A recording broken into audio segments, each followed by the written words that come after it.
Existe una fotografía de 1913 que revela todo lo que necesitamos saber sobre el mundo que estaba a punto de desaparecer. En ella podemos ver al rey Jorge V de Gran Bretaña, al zar Nicolás II de Rusia y al Kaiser Guillermo II de Alemania. Tres primos, tres monarcas, tres imperios que juntos controlaban casi la mitad del planeta. Los tres compartían la misma abuela, la reina Victoria. Asistían a las bodas de los demás, intercambiaban regalos de Navidad y se escribían cartas firmadas con apodos de la infancia. Menos de 5 años después de que aquella fotografía fuera tomada, uno de esos hombres sería ejecutado en un sótano junto con toda su familia. Otro sería enviado al exilio, obligado a huir de su país en un tren privado, protegido por la oscuridad de la noche, sin poder regresar jamás. Y el tercero, el rey Jorge, el más discreto, aquel que nadie esperaba que sobreviviera, seguiría sentado en su trono, más poderoso y más popular que nunca. Ahora surge la pregunta que debería inquietar a todo estudioso de la historia y a todo observador del poder. ¿Cómo consiguió sobrevivir la monarquía británica mientras todos los demás imperios a su alrededor se derrumbaban? ¿Cuando los Romanov fueron asesinados? ¿Cuando los Habsburgo fueron dispersados por el exilio? ¿Cuando los Hohenzollern fueron humillados? ¿Cuando el Imperio Otomano fue desmantelado pieza por pieza? ¿Cómo logró conservar la corona la Casa de Windsor, una familia que ni siquiera se llamaba Windsor hasta que inventó ese nombre para salvar su propia existencia? Porque hay algo que la mayoría de las personas no comprende. La supervivencia de la monarquía británica jamás estuvo garantizada. Nunca fue inevitable. De hecho, en varios momentos a lo largo de los últimos 800 años, la monarquía estuvo peligrosamente cerca de la extinción.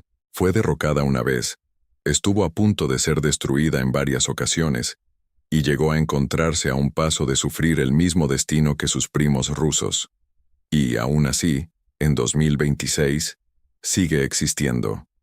El patrimonio de la corona genera más de 1.150 millones de libras en ingresos para las finanzas públicas. La subvención soberana proporciona al rey Carlos III más de 132 millones de libras al año. La propia institución está valorada en aproximadamente 28.000 millones de dólares. Además, la monarquía todavía cuenta con el apoyo de una parte significativa de la población británica. Entonces, ¿cuál es el secreto? ¿Cuál es la fórmula? ¿Qué diferencia a una dinastía capaz de durar 1000 años de otra que se derrumba de la noche a la mañana? La respuesta no es sencilla. No se reduce a un solo factor. Se trata de una sucesión de decisiones tomadas a lo largo de los siglos, cada una de ellas adoptada en el momento exacto, cada una intercambiando una pequeña porción de poder por un poco más de tiempo. Esta es la historia de una familia que aprendió, una y otra vez, una lección brutal. Los monarcas que se aferran al poder absoluto terminan perdiéndolo todo. Los que aprenden a renunciar a él sobreviven. Comencemos en el lugar donde las reglas de este juego fueron escritas por primera vez. En 1215, Inglaterra estaba sumida en el caos. El rey Juan, uno de los gobernantes más despreciados de la historia inglesa, estaba llevando al país a la ruina. Aumentaba los impuestos sin consentimiento, confiscaba tierras y encarcelaba a los nobles según su propia voluntad. Y, a diferencia de sus predecesores más competentes en el terreno militar, ni siquiera contaba con victorias en el campo de batalla que justificaran su tiranía. Los varones de Inglaterra habían llegado al límite. Por eso hicieron algo que resonaría a lo largo de los 8 siglos siguientes de la historia. Obligaron al rey a firmar un documento. Ese documento era la Carta Magna, aunque los historiadores explican que, en aquel momento, no era más que un acuerdo feudal entre un rey debilitado y un grupo de nobles enfurecidos. Su fuerza simbólica creció de manera inconmensurable con el paso de los siglos. La Carta Magna estableció un principio radical, al menos para su época. El rey no estaba por encima de la ley. No podía cobrar impuestos sin el consentimiento de un consejo. No podía encarcelar a hombres libres sin un juicio legal. Aunque de manera limitada, el monarca quedaba sometido a normas escritas. La Carta Magna no creó la democracia, ni siquiera protegía a la gente común. Era un acuerdo entre miembros de la élite, pero plantó la semilla de lo que acabaría convirtiéndose en la institución más importante para la supervivencia de la monarquía británica, el Parlamento. Durante las décadas siguientes, el concepto del Gran Consejo evolucionó hasta convertirse en un organismo más formal. El propio nombre procedía de la palabra francesa parler, que significa hablar. Poco a poco, el Parlamento se convirtió en el mecanismo mediante el cual el poder de la corona inglesa era limitado, negociado y, finalmente, compartido. Este proceso no fue pacífico, fue confuso, violento y tardó siglos en desarrollarse plenamente, pero significó que, a diferencia de los gobernantes autocráticos de Rusia o de los monarcas absolutos del Imperio Otomano, los reyes ingleses estaban siendo condicionados gradualmente a gobernar dentro de ciertos límites. Y ese condicionamiento, por doloroso que fuera, terminaría salvando a la monarquía. Porque cuando observamos las dinastías que cayeron, encontramos un patrón constante. Los Románov gobernaron como autócratas hasta el último momento. El zar Nicolás II creía sinceramente que poseía un mandato divino para gobernar sin restricciones. Cuando aumentó la presión, cuando la población exigió reformas, cuando el país pasaba hambre y se desangraba durante la Primera Guerra Mundial, Nicolás se negó a ceder, y por negarse a inclinarse, terminó quebrándose. Lo mismo ocurrió con los Habsburgo, que administraban su vasto imperio multiétnico mediante una autoridad rígida y centralizada.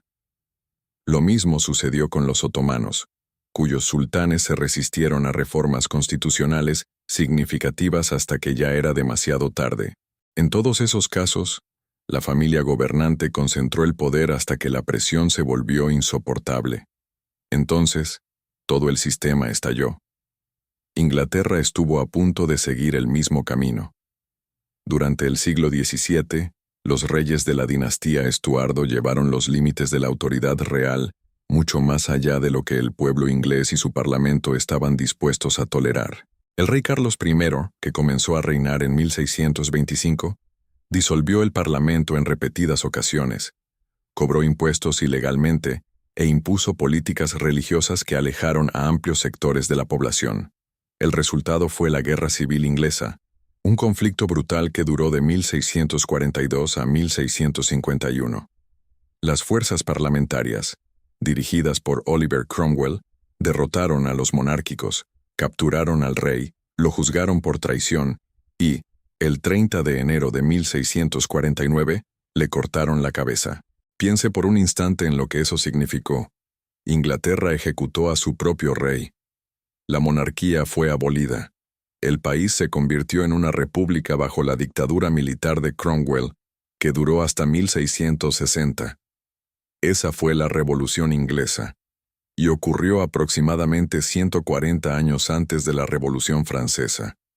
La razón por la que este acontecimiento resulta tan importante para nuestra historia es sencilla. La monarquía regresó. Después de la muerte de Cromwell y del colapso de su gobierno, los ingleses restauraron la corona bajo Carlos II.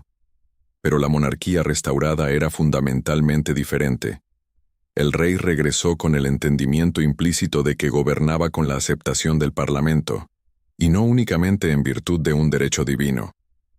El experimento de la monarquía absoluta había sido puesto a prueba, y había fracasado de manera catastrófica.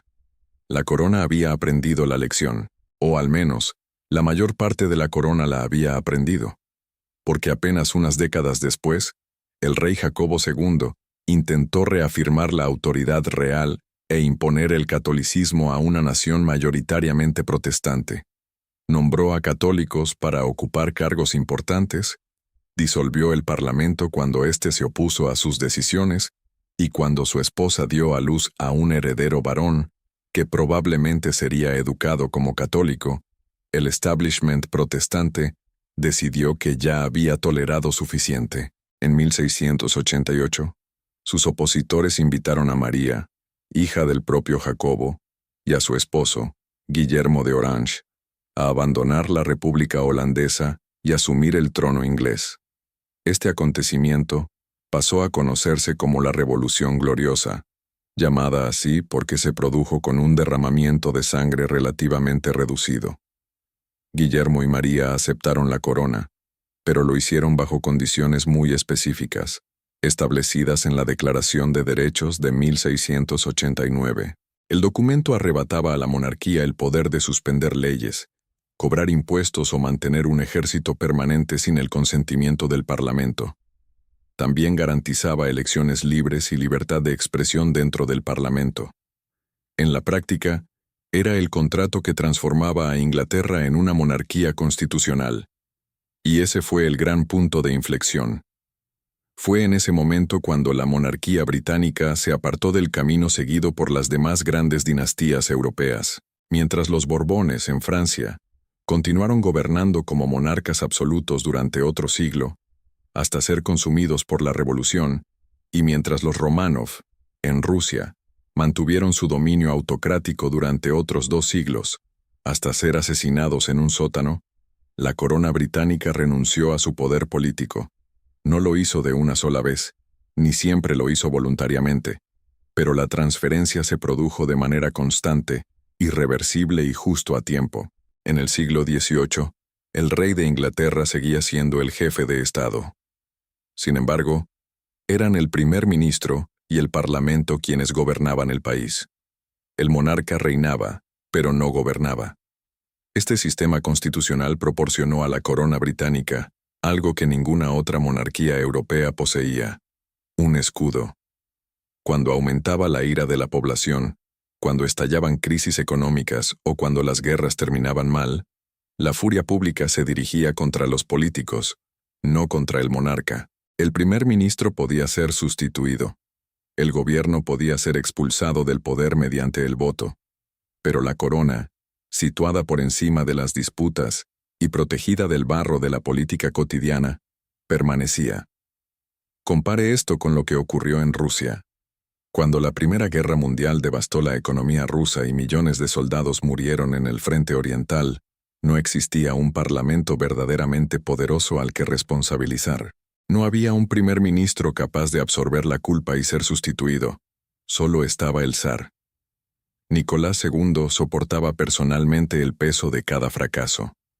Había insistido en conservar el control absoluto. Por eso heredó también la responsabilidad absoluta. Cuando la Revolución de Febrero estalló en 1917, cuando trabajadores y soldados tomaron las calles de Petrogrado exigiendo pan y paz, no existía ningún mecanismo constitucional capaz de absorber el impacto. Todo el sistema se derrumbó, arrastrando consigo a la dinastía Románov. El 15 de marzo de 1917, Nicolás abdicó. 16 meses después, en julio de 1918, él y toda su familia fueron ejecutados.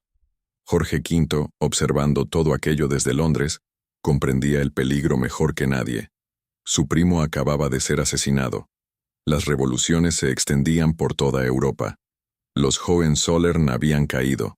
Los Habsburgo se habían derrumbado. El Kaiser Guillermo II se encontraba exiliado en los Países Bajos. El emperador Carlos I de Austria-Hungría había sido obligado a renunciar a su participación en los asuntos de Estado.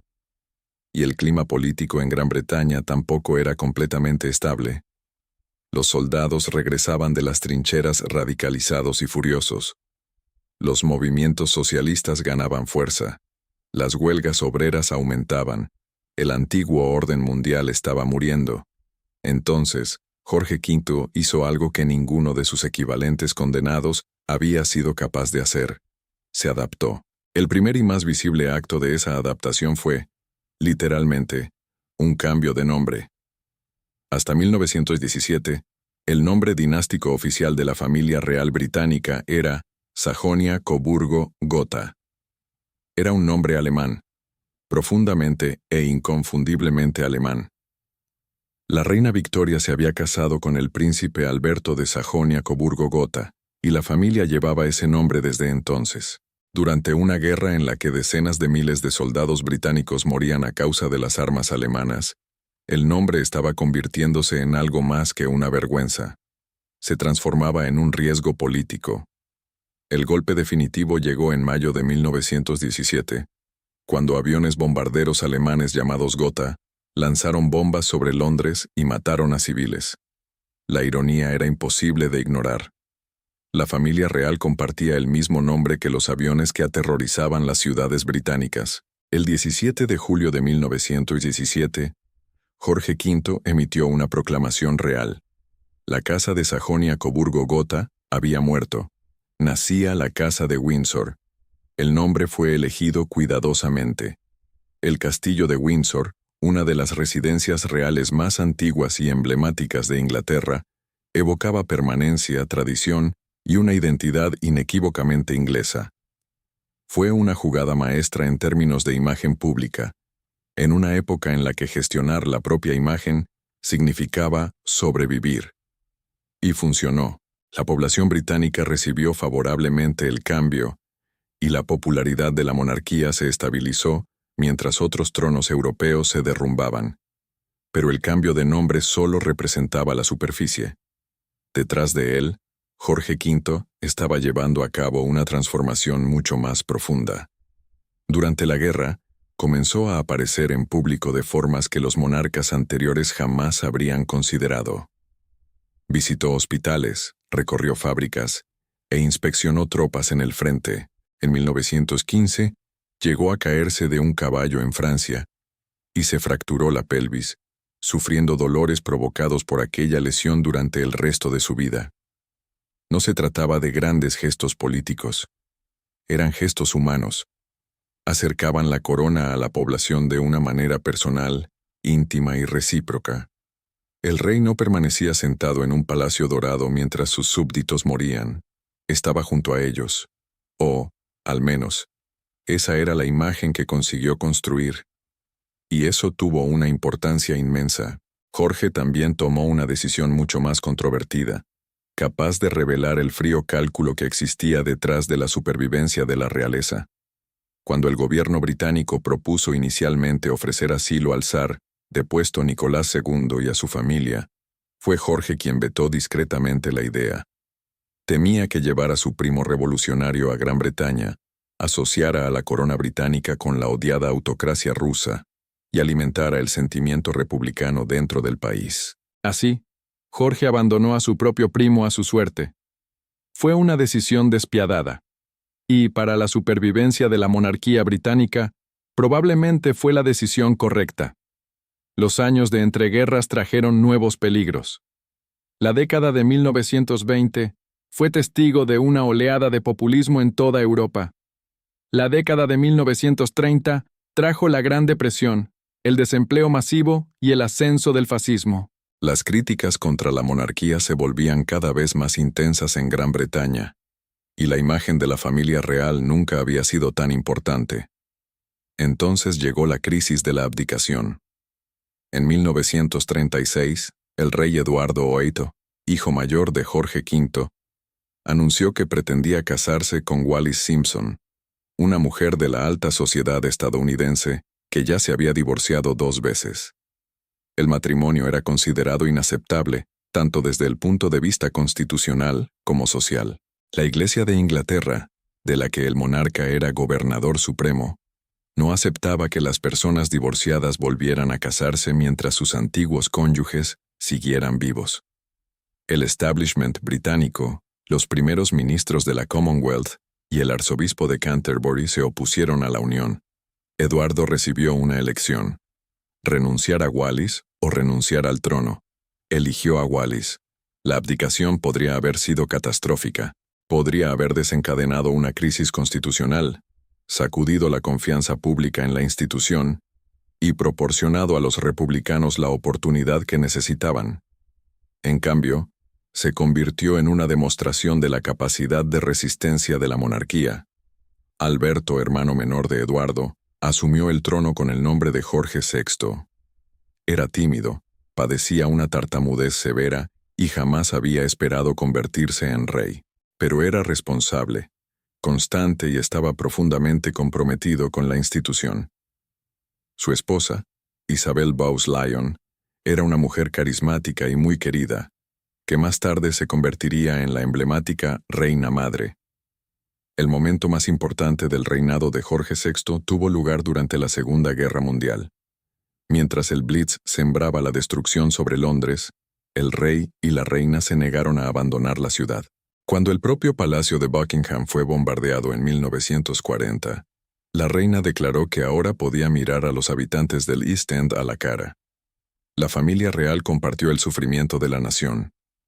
O al menos, fue vista como una familia que lo compartía. Sus miembros utilizaron cartillas de racionamiento, visitaron barrios destruidos por las bombas y transmitieron mensajes de ánimo por la radio. La monarquía se convirtió en un símbolo de unidad nacional y resistencia, precisamente en el momento en que el fascismo destruía instituciones democráticas en toda Europa. Fue durante ese mismo periodo cuando otras monarquías europeas encontraron su fin.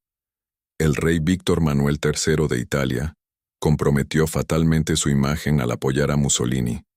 Después de la guerra, un referéndum abolió la monarquía italiana en 1946. La monarquía de Bulgaria cayó ese mismo año. Rumanía también perdió a su rey. Grecia terminaría siguiendo el mismo camino.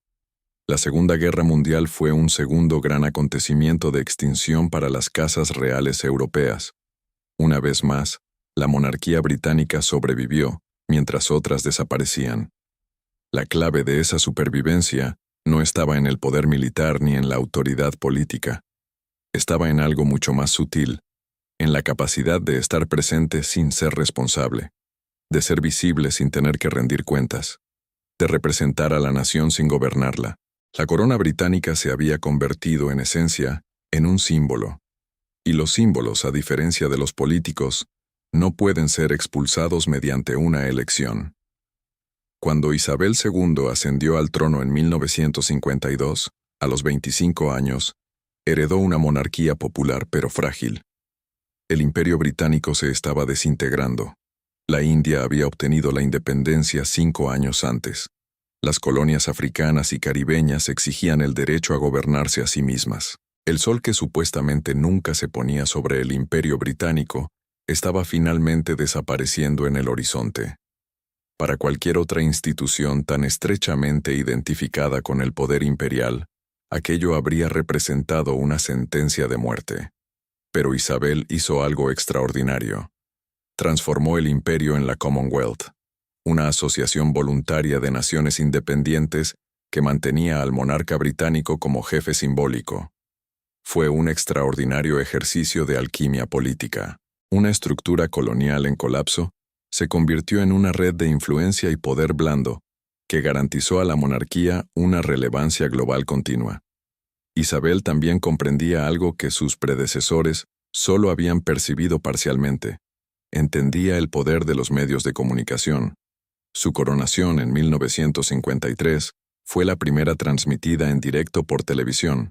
La propia Isabel insistió en que las cámaras fueran autorizadas a entrar en la abadía de Westminster, contradiciendo a los asesores que temían que aquella cercanía redujera el carácter místico de la ceremonia.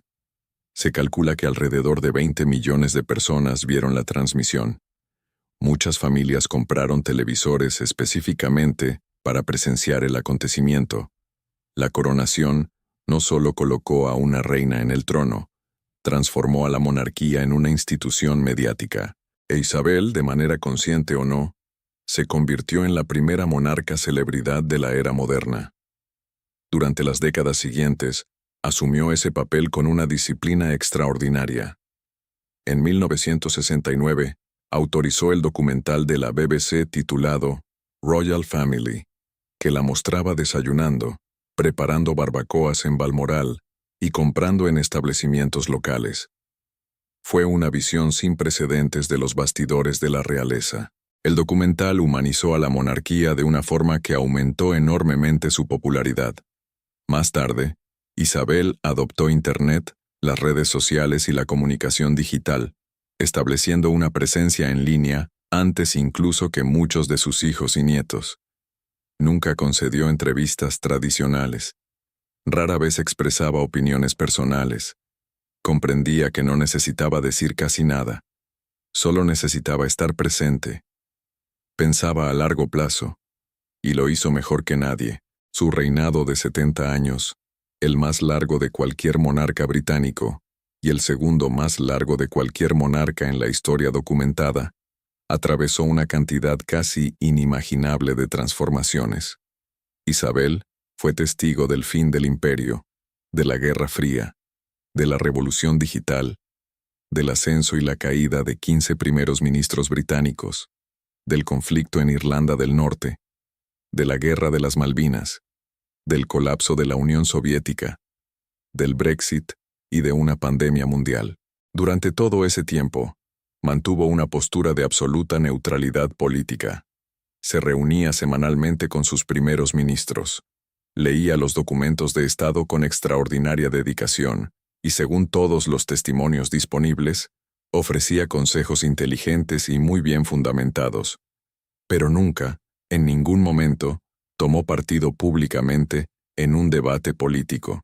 Muchos primeros ministros afirmaban que presentarse sin preparación a una audiencia semanal con la reina era como llegar a la escuela sin haber hecho los deberes. Ella lo sabía todo, pero no decía nada públicamente, y ese silencio fue, quizá, su arma más poderosa. Porque esta es la paradoja de la monarquía británica moderna. Sobrevive precisamente porque, en el sentido tradicional del poder político, ha dejado de ser decisiva. El monarca no posee autoridad para aprobar leyes, definir políticas públicas, comandar ejércitos o dirigir el gobierno. La corona lleva a cabo la apertura del Parlamento, pero no lo controla. La corona sanciona las leyes, pero no puede vetarlas.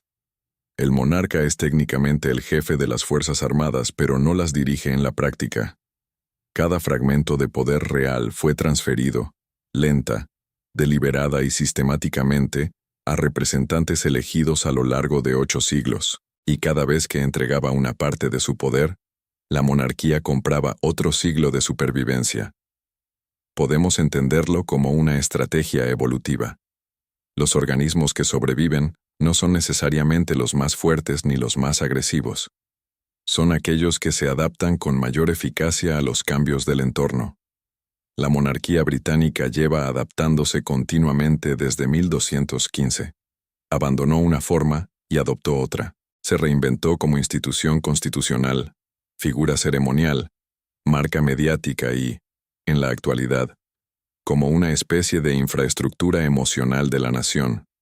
Existe para representar algo constante en un mundo de cambios. Es el rostro humano de la continuidad nacional.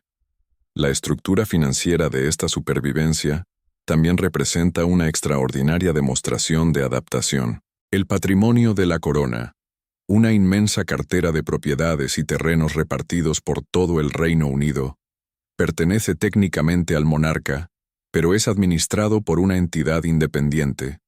Sus beneficios son entregados al Tesoro Público. En el ejercicio fiscal de 2024 a 2025, el patrimonio de la corona generó un beneficio neto récord de 1.150 millones de libras. A cambio, el monarca recibe la subvención soberana, fijada en 132,1 millones de libras para el periodo de 2025 a 2026. El cálculo es elegante. El patrimonio de la corona genera dinero para la nación. La nación financia a la monarquía.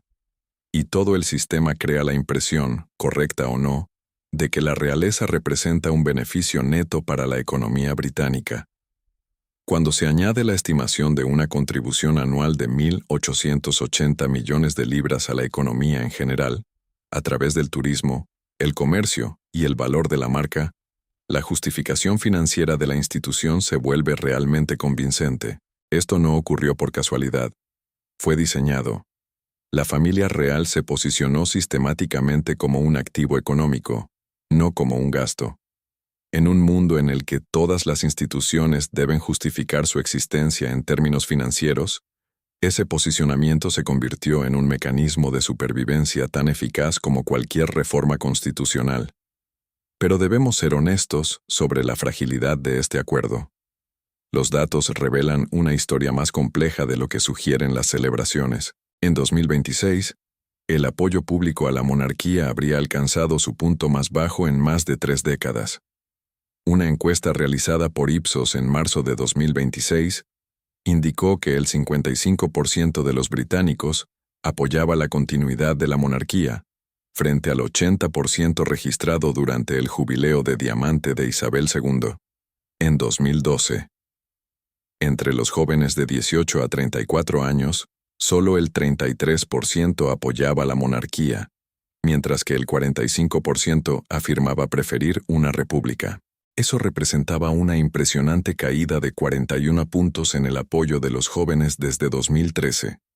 El rey Carlos III, que ascendió al trono tras la muerte de su madre en septiembre de 2022, se enfrenta a desafíos cualitativamente diferentes de todo lo que sus predecesores tuvieron que afrontar.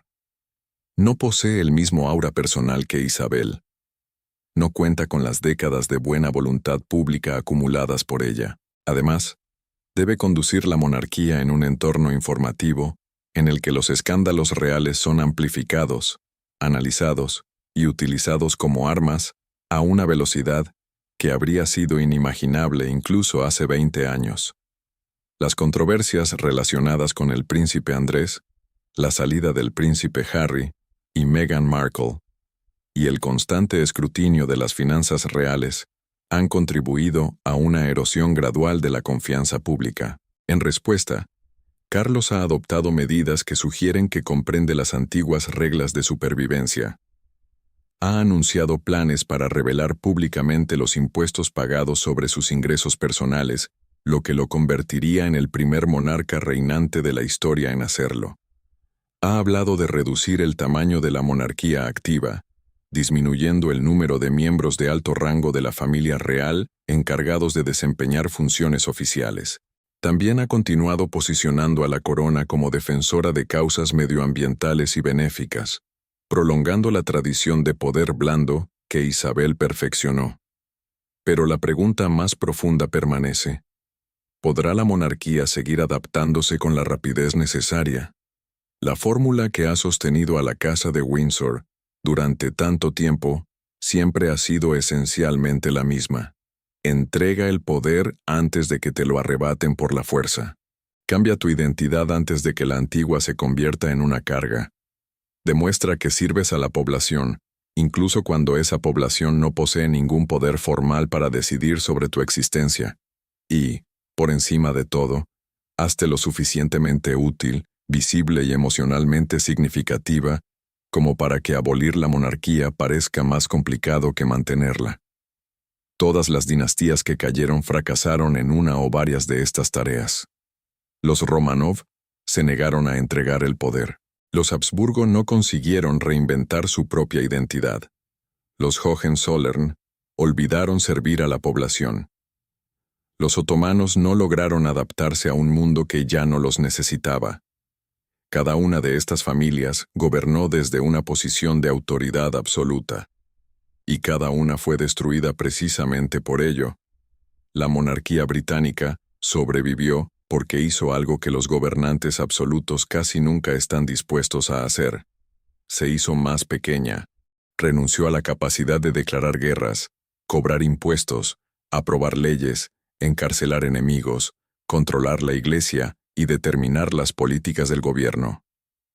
Hizo todo esto con la suficiente lentitud como para que la transición pareciera natural, y de una manera aparentemente voluntaria para que pareciera generosidad, no derrota. A cambio de renunciar prácticamente a todos los poderes concretos que un monarca podía poseer, la Casa de Windsor recibió algo mucho más valioso en la era moderna: la permanencia. Existe una antigua afirmación en la política británica, según la cual la monarquía sigue existiendo porque resulta más fácil conservarla que eliminarla. Esa idea revela algo esencial sobre su supervivencia. La institución se ha integrado de manera tan profunda en la identidad nacional. Se ha incorporado de tal forma a los rituales y a los ritmos de la vida británica, desde el mensaje de Navidad del rey hasta la apertura oficial del Parlamento y el cambio de guardia en el Palacio de Buckingham, que eliminarla exigiría una especie de cirugía cultural deliberada que ningún dirigente político parece dispuesto a realizar. Pero la historia nos enseña que nada es verdaderamente permanente. Los Románov gobernaron durante aproximadamente 300 años y desaparecieron en una sola noche. Los Habsburgo dominaron la política europea durante 6 siglos antes de que su imperio se evaporara en cuestión de semanas. La dinastía otomana duró más de 600 años antes de ser apartada por un oficial militar nacido en Salónica. La longevidad, por sí sola, no garantiza la supervivencia. Lo que garantiza la supervivencia es la disposición a cambiar, y quizá esa sea la lección final de la extraordinaria persistencia de la monarquía británica. Esta no es una historia sobre el derecho divino, la fuerza militar o siquiera la lealtad nacional. Es una historia sobre adaptación, sobre comprender el entorno, sobre saber cuándo inclinarse para no quebrarse, sobre entender que el poder, en su forma más duradera, no consiste en la capacidad de dar órdenes, consiste en la capacidad de permanecer. La Casa de Windsor ha permanecido durante guerras mundiales y revoluciones, durante el colapso de imperios y el ascenso de las democracias, durante el final de la reverencia automática hacia la autoridad y el nacimiento de los medios de comunicación de masas. Ha permanecido porque en cada momento decisivo, alguien dentro de la familia hizo el cálculo de que renunciar a una pequeña parte del poder en el presente valía la pena para garantizar el futuro. Y independientemente de que usted admire o desprecie a la institución, de que la considere una tradición querida o un anacronismo costoso, ese cálculo ha funcionado durante siglos. Que continúe funcionando durante los próximos 100 años es, naturalmente, una cuestión completamente diferente. La caída en las encuestas, la división generacional, el aumento del escrutinio público y la desaparición gradual de la buena voluntad acumulada durante la era de Isabel sugieren que la monarquía está entrando en uno de sus periodos más difíciles desde los oscuros días de 1917. En aquel momento, Jorge V observó cómo las coronas se derrumbaban a su alrededor y decidió, con silenciosa desesperación, que la suya no sería la siguiente. La Casa de Windsor ha sobrevivido a todas las crisis a las que se ha enfrentado, pero la supervivencia no es un derecho de nacimiento. Es una elección que debe renovarse en cada generación, y la generación que deje de elegir la adaptación será la generación que caerá. Si este análisis le ha resultado valioso, deje su me gusta y suscríbase al canal para acompañarnos en otros análisis profundos sobre las fuerzas ocultas que moldean nuestro mundo.